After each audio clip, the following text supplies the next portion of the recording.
Hey friends, thank you so very much for tuning in. It's wonderful to have you back. And thanks for finding this video because as you know, guys, YouTube isn't making it any easier on any of us in the alt media as they change their algorithms to literally silence us. We're not getting any new subscribers anymore because YouTube isn't recommending our videos to new subscribers. So you guys are definitely the hardcore SGT Report audience that finds us every single time. Thank you so much for standing with us for truth. And guys, stay tuned because sometime in the next few days, I have to do a video about Axios. Axios is a brand new media company, a news company. That's what they portray themselves as being with 89 employees. They've gotten $20 million in funding. They plan to have a total of 150 employees.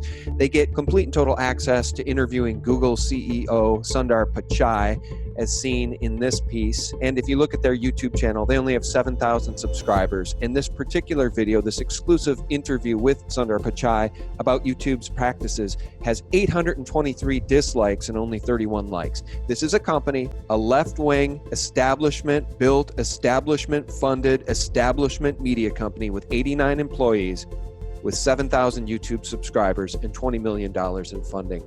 The game is so rigged, the fix is in, and it's so obvious to everybody. Again, 823 dislikes and only 31 likes on this particular interview, a segment from a piece evidently that's playing on HBO, and only 23,000 views. The fix is in. It's just so disgusting and so demoralizing, and I know we're all fed up with it, but hang with us, guys. Thank you so much for your support. And I want to let you know this video is brought to you in part by the Patriot Flashlight. It's solar powered by the sun, so you won't need to waste any more money on batteries.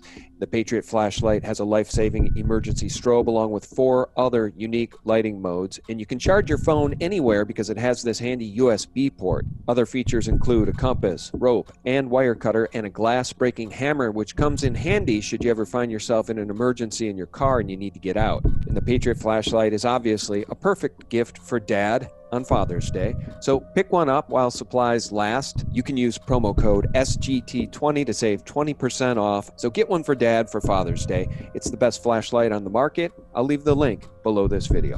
All right, guys, time to welcome Lynette Zang back to the program because it's been far too long since we last spoke and there's so much to discuss. Lynette, welcome back. Oh, I'm so glad to be here, Sean, and you're absolutely right. There is an awful lot to discuss. Well, you heard me mention the mainstream media. See, now you know what YouTube is doing. I'm sure that they're doing it to your channel as well, but they're doing it to the alternative news media and really the content producers that made YouTube great originally. They're silencing us by no longer recommending us. And here's why that's important. People can't get truth from the mainstream media. Here's just one example, a very light example, but an example nonetheless. This comes from USA Today and from Forbes. Get this. USA Today says, don't panic about the inverted yield curve. It doesn't always mean a recession. While Forbes says, reliable recession indicator blinking yellow. They can't get their stories straight. The American people can't get truth from the mainstream media. And that's why we exist. But YouTube is trying to silence us. It's all disgusting. It is very disgusting. And what I also think is interesting just on that topic that you brought up is if you go to the New York Fed's website, they're saying that the recession indicator, the 3-month and the 6-month, the yield curve inversion, is flashing red. So not yellow, and not it doesn't matter, but that it's flashing red, and it's not, is this time different? Oh, I don't think so. Right. Well, and Peter Schiff has come out and said, look, the Fed's been lying this whole time. They said they'd unwind their balance sheet. They can't unwind their balance sheet. And now it's going to be QE forever, which I think is why cryptos are going back to the moon. I don't know if you've been watching Litecoin, but it's vaulted from about 22 up to 135 as we're having this conversation today, just in the past few months. This isn't a crypto conversation, but I think that the cryptos are telling us a story again. Silver and gold, QE forever. Lowering interest rates. The Fed says they may lower. The Fed may lower interest rates. It's just the same old broken story. And meanwhile, we have a president in the White House that's willing to take on other governments and other nations and play hardball. I want to ask you about that regarding the tariffs against Mexico. He's making Mexico do what they need to do on their side of the border to prevent this country from being flooded, which I think is terrific. Well, I definitely am a strong believer that those trade agreements that were not written for our best interest. The people. They were about giving corporations sovereignty. So it needed to change, and it is changing. But here's really the challenge that I see as I'm reading everything. These are all contract based. In fact, our whole economy is now contract based. If you are writing a contract with somebody else, you have to have confidence in the person on the other side of that contract. That's the counterparty. And so when President Trump used the tariffs to get his border security, which we know he's been very keen on this whole time, that was using, what that really did was it showed the whole world that counterparty risk is much greater than anybody's anticipating. Just like what happened, this is another layer of loss of confidence. And it's so huge, and people are not really understanding how huge it is. But I want you to think back to 2008. And what happened during the crisis was that bank to bank confidence was gone. That's where we ended up seeing that the LIBOR was just a manipulated number, because that trading, that confidence between bank to bank, that counterparty confidence was annihilated in 2008.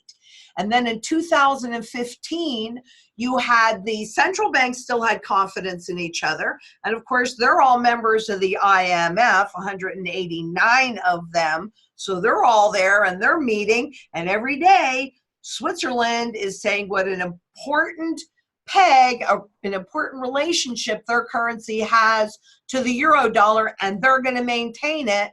And that was on the 13th of January. And suddenly on the 15th of January, in a surprise move, that confidence was gone. And then China added to it.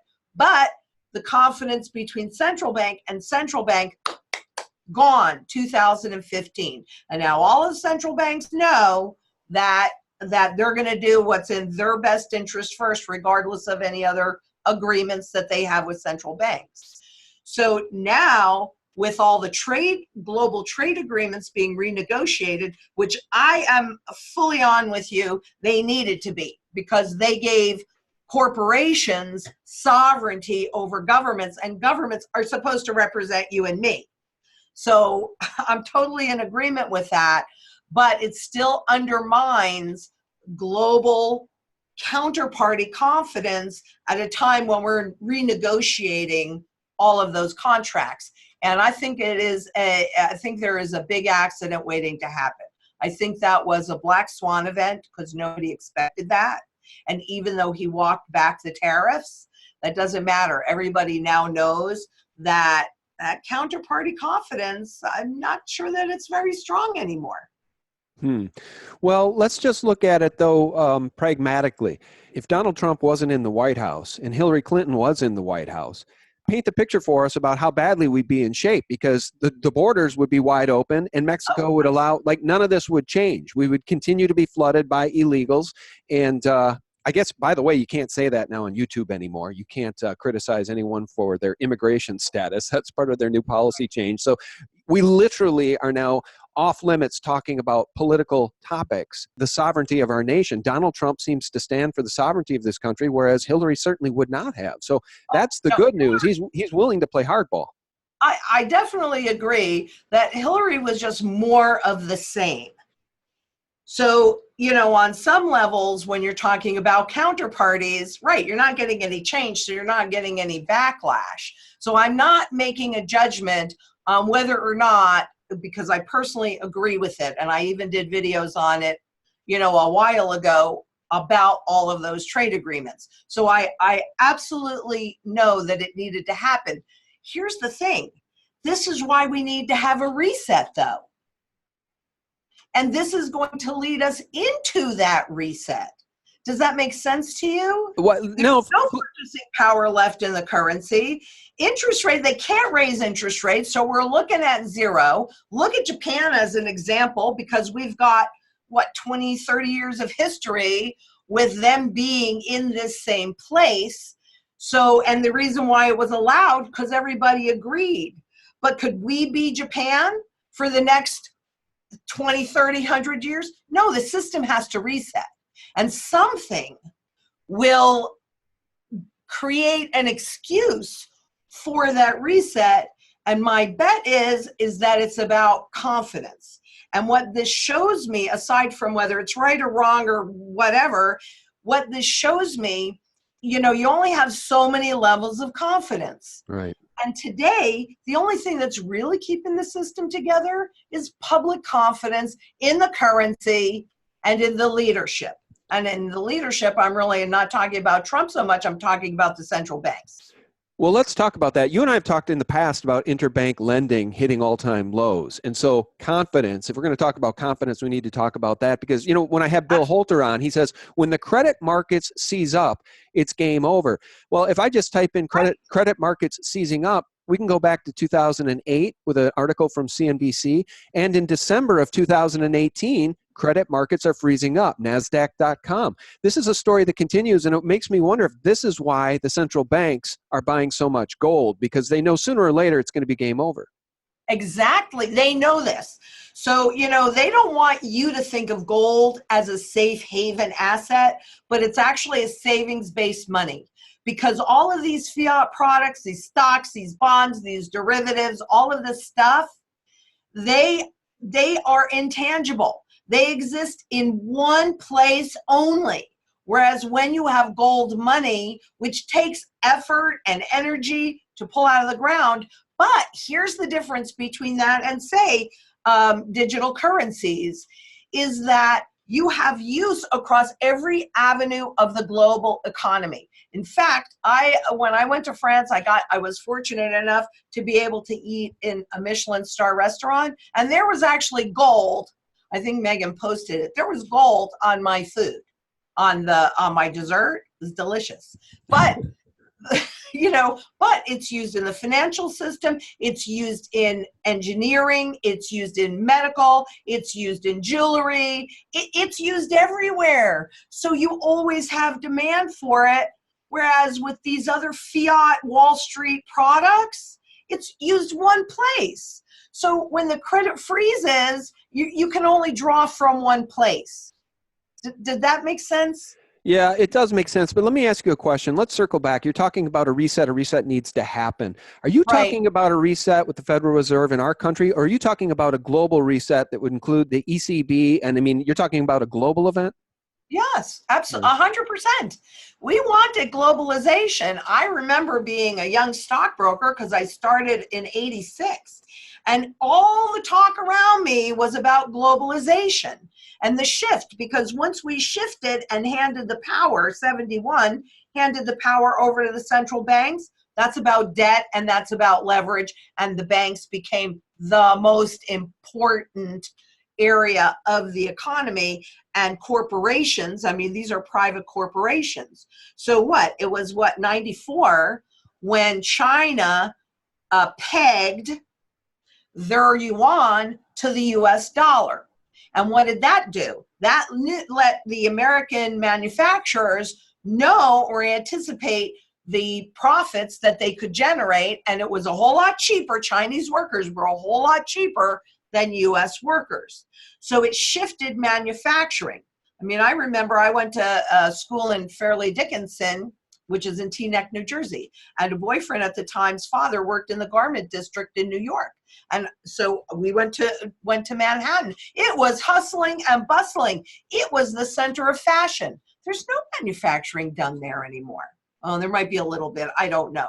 But all of that was shifted overseas because China pegged their yuan to the dollar, and that encouraged manufacturers to make more money, corporations to make more money, and they shipped their manufacturing there. I know that President Trump is attempting to reverse that. Right. And just keep in mind that there is always danger in change. This has been something that's been established over the last, 30 years, 40 years. Now the rules are changing. It's not going to be such an easy shift, but the global reset, I mean, we are so interconnected. Now they're talking about currency wars on top of trade wars. And President Trump is saying that, and I'm actually going to be doing something on this week, that President Trump is saying that China is a currency manipulator, but then pulling that back. So not actually saying that they're a currency manipulator. Well, here's the thing. They're all currency manipulators because that's what fiat money is. It's by decree. And then if you extrapolate that out, that's all the products that are based on that. But it's by decree. It is cheap and it is easy to create fiat money. Right. And the more you create, the less value that it has. It has no value left. We're anchored at zero. We're anchored at zero. That's why everything has to reset, because the system has to reset. It doesn't work anymore. It died in 2008. I stand by that. All this QE, QQE, QE, whatever, to infinity, all that is life support. But we've had the rise of the zombies, particularly since 2008. I think the term was coined in 2010. But Japan is really the one. Interest rates at nothing allow corporations that should be bankrupt, that are actually bankrupt, all the banks that are insolvent, this zero interest rates enable them to continue to eat up our resources, but they don't add to our productivity. Right. Well, let's see what the president is saying today on Tuesday, June 11th, as we're having this conversation. Because again, we brought up Hillary Clinton. If Hillary Clinton was in the White House, I compare her often to Macron, right? A Rothschild puppet, a globalist. The people in France despise Macron. They've learned to despise him. They were definitely misled when he threw his hat into the ring to run and was labeled by the mainstream lying media as an outsider when he was a Rothschild banker. We'd have gotten the same exact policies from Hillary Clinton. So President Trump tweeted this out on Tuesday, June 11th. When you are the big piggy bank that other countries have been ripping off for years to a level that is not to be believed, tariffs are a great negotiating tool, great revenue producers, and most importantly, a powerful way to get companies to come back to the USA and to get companies that have left us for other lands to come back home. We stupidly lost 30% of our auto business to Mexico. If the tariffs went on at the higher level, they would all come back. But very happy with the deal I made if Mexico produces, which I think they will. Biggest part of deal with Mexico has not yet been revealed. I wonder what that is. China is similar, except they devalue currency and subsidize companies to lessen effect of the 25% tariff. So far, little effect to consumer. Companies will relocate to the United States. I just think it's great news because, again, the man takes his case to the people, and he actually seems to care about this country, standing in stark contrast to the witch known as Hillary Clinton. Well, I would agree. What President Trump is doing is he's trying to bring those jobs that have been shipped out back. And we need that because we need to put our workers to work. Even though they're showing, the lowest level of unemployment, we also have the lowest level of participation.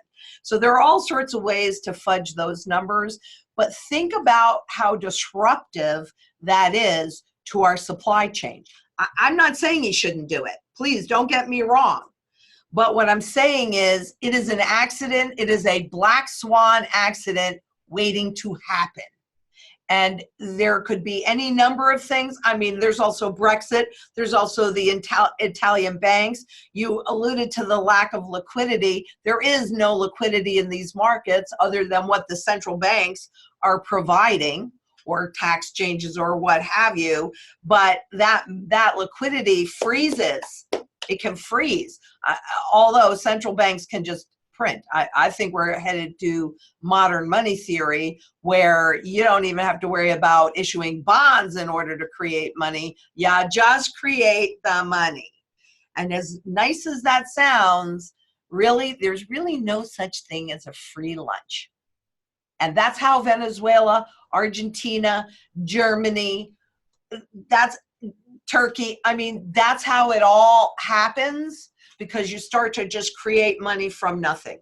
Right. And President Trump, like President Xi in China, he's president for life. Done. and they directly control every single aspect of the economy, and they also have full surveillance over their population. Not a place where I would personally want to live. But there seem to be more and more calls for direct control of the currency. And I'm telling you, this scares the Hades out of me. And I'm actually going to be talking about it on Thursday of this week, because that scares the Hades out of them. They're already, all of them, even in the US, every single country is devaluing the currency. So that's through inflation. Now, in addition to that, though, they also do this. I'm going to show you from the BIZ, the Bank for International Settlements. They track, well, they do surveys on this. So all of the governments intervene. They don't say it's manipulation, but I don't know. Intervention seems like manipulation to me. So they intervene in these currency markets.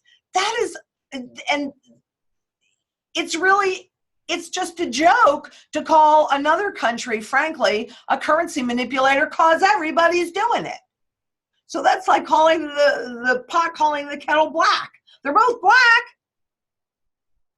So, you know, it's really, but it's dangerous.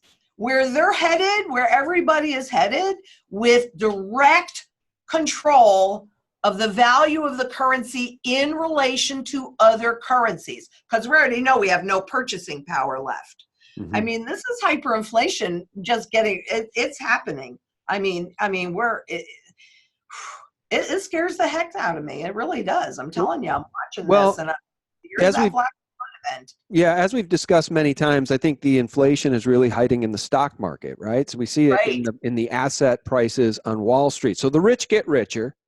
The average guy is not participating in the rise of Amazon from $5 after the internet bubble collapsed to what is it now? $1,800, $2,000 a share. Again, the rich get richer. Meanwhile, the rest of us take it in the shorts because our purchasing power goes down. Gold and silver, which we may own in our portfolios, is frozen. Gold's at what, $13.27, and silver's at $14.75. It's absurd. Yeah. This is absurd. But just like I'm talking about them manipulating all the currencies and all the money, gold is money, silver is money.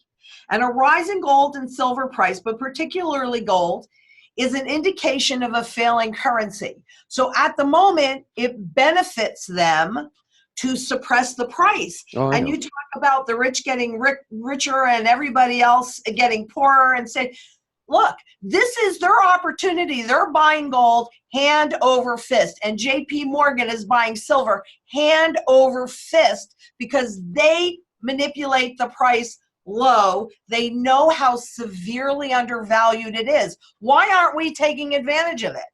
I am. You are. Do you think I really personally give a rat's patootie if gold is at $1,200 an ounce right now or $3,000 an ounce right now? No, because I know absolutely 100% that it's worth at least 10,000 of those fiat dollars at this moment in time. So if you want to participate, all you have to do is buy low and sell high, which sounds easy, but you got to believe the data. I'm data gal.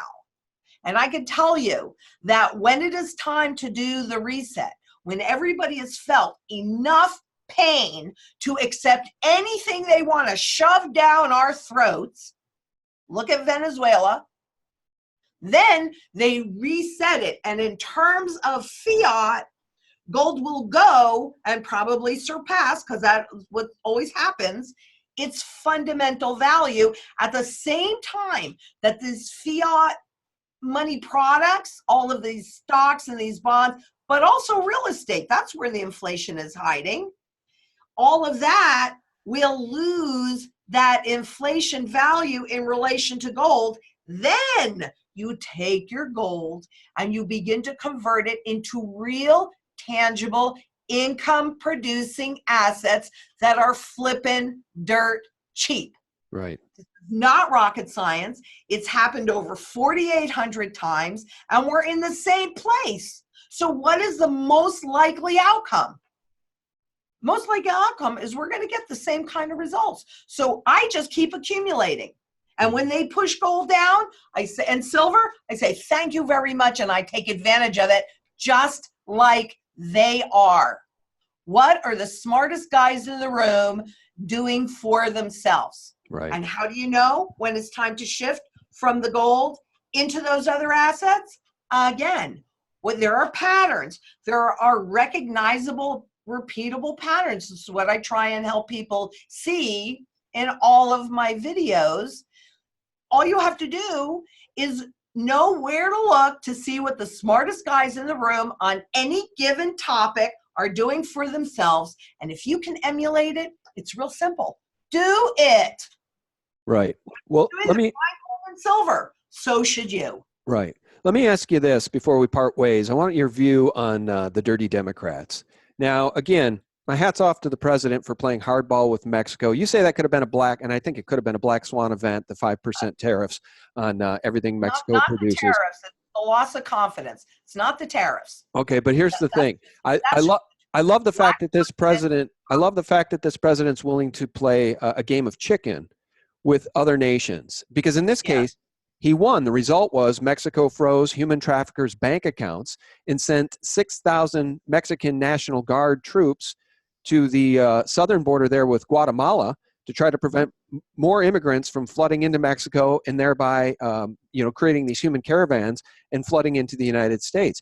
So I love it that this guy will play hardball with his adversaries.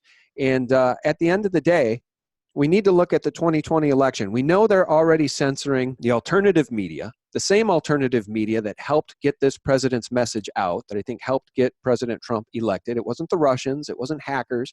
It was we, the people, standing for somebody to stand up for the Constitution, in this case, President Trump. These same Democrats, these same ideologues that are in bed with the deep state, and I would say the social media giants, are now trying to fix the game to silence all of us to prevent Donald Trump from being reelected in 2020.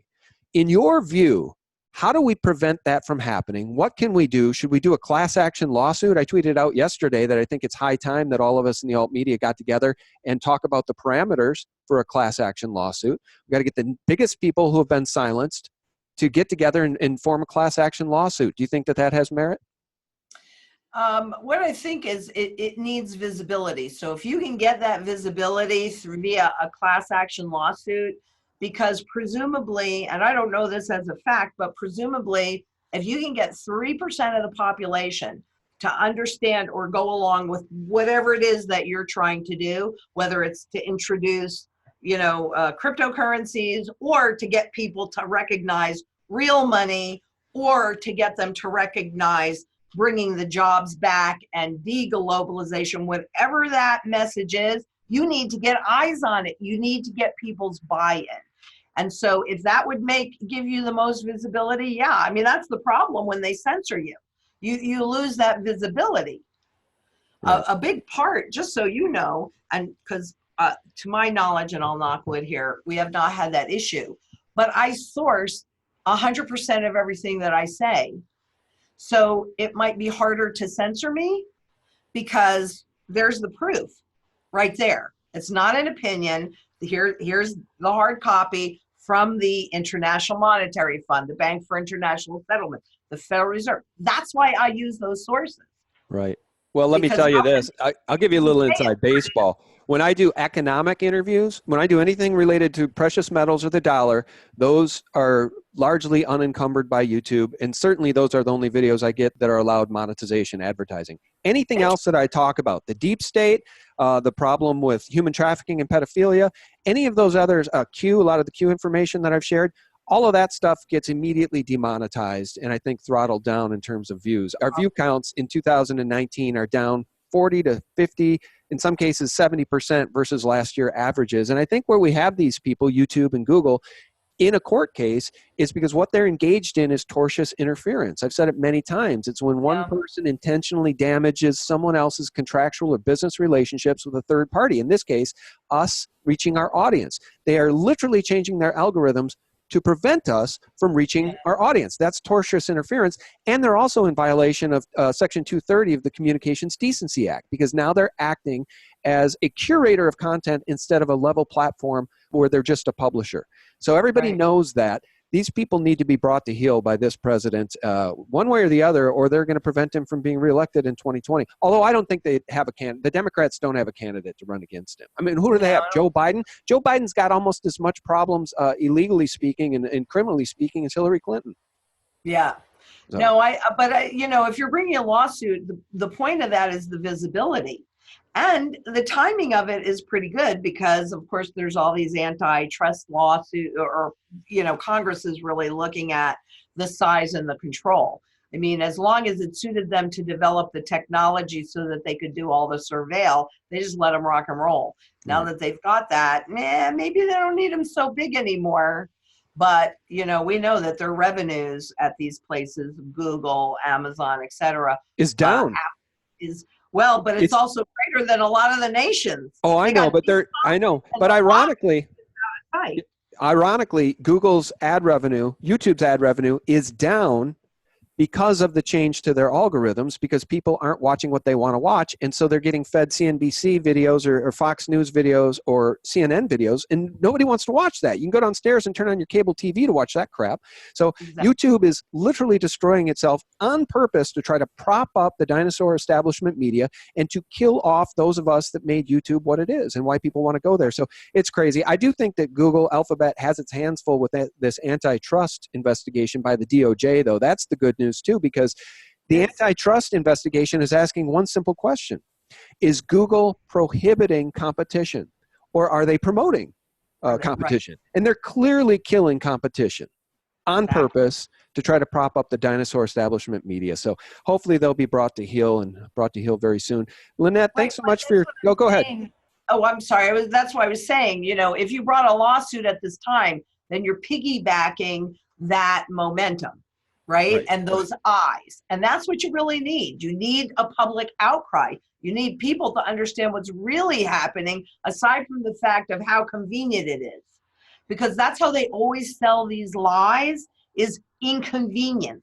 It is so convenient to have somebody deliver stuff or, you know, go on, et cetera, et cetera. And so you give up all of your privacy. You give everything up. You give them control of what you get to see and what you get to hear. And who are they? They're for profit. Right. So I think it's the timing would get you more eyes because it's already becoming more visible now. Right. Well, I don't think anybody would disagree with you. And it's a big story. It's a story that, of course, gets flipped on its head by the mainstream lying establishment media, because, of course, they're trying to label all of us as white supremacists or Nazis. It's just so completely absurd. And so it's bringing so many of us on YouTube, creators together from all different walks of life. All different types of content creators are being affected by this. And I think at the end of the day, YouTube and Google are on the losing end of this in the public square. They're not going to win this in the public square. People are waking up, and nobody, if you're awake, if you stand for freedom and sovereignty and the Bill of Rights and the Constitution, then by nature, you despise this sort of fascism. So I don't know how this is a conversation they think they can win. So, all right, well, we'll pray for the best. And Lynette, thanks so much for your time. Why don't you tell people how they can reach you? Well, they can find me on YouTube. Just Google ITM Trading. And also Lynette Zang. And also we have an 800 number, 888-696-4653, because we definitely have a much more hands-on approach. And those patterns that we talked about, that is all part of the strategy. So we want the little guy to have the wealth shift their way, and you can do it at any level, you know, that you have the ability to, but we're all about making those plans based upon your specific goals and what you have to work with and all of that. So that's how they can find me. Pretty easy. Right. Yeah, awesome. Well, guys, thank you so much for tuning in. Lynette, thank you for your time. And one last thing I want to say, guys, and I've said this many times before, but let's take a bite out of Google, right? Stop using the Chrome browser. You can use a much better browser. It's called Brave. I'll leave the link below.